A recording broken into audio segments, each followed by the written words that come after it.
You're sitting at your kitchen table on a random Tuesday, scrolling through a mountain of junk mail, when you see a plain white envelope from a bank you haven't used since 2021. You open it, thinking it's another credit card offer. But it's an inactivity notice. It says your account balance, money you totally forgot existed, is about to be seized by the state government. That cold, sinking feeling hits you. I'm literally throwing money away.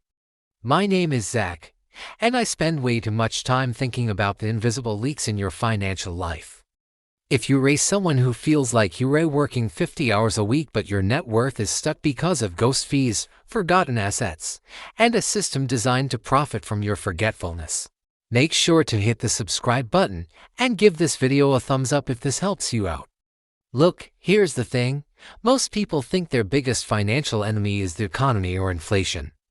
Actually, it's often your own inertia. Did you know that right now, there is over $70 billion in unclaimed property held by state governments in the US?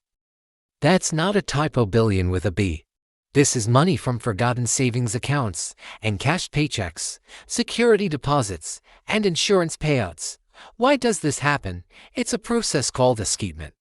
When a bank account goes dead, meaning no logins or transactions for a period of usually 3 to 5 years, the bank is legally required to hand that money over to the state. They don't want to keep it because they can't charge you fees anymore.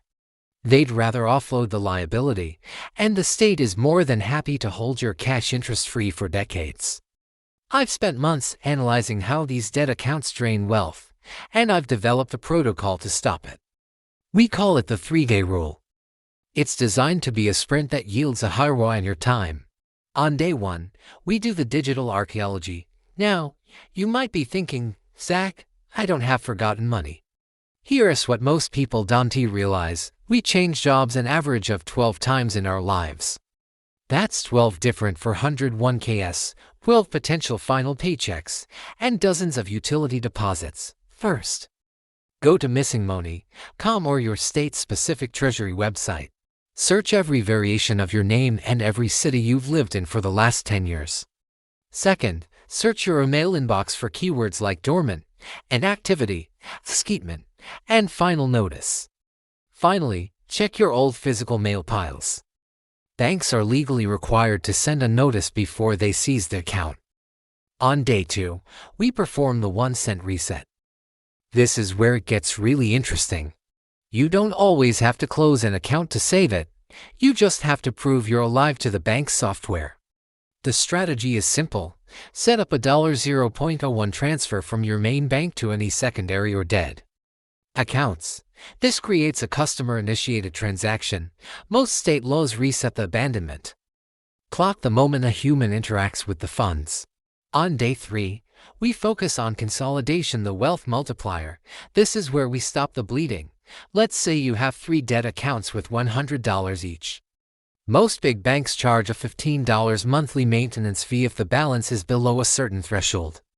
That's $45 a month, $540 a year vaporized into the pockets of billionaires.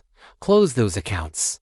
Move that combined $300 into a high-yield savings account earning 4 to 5% interest. You've gone from losing $540 a year to earning $15 a year.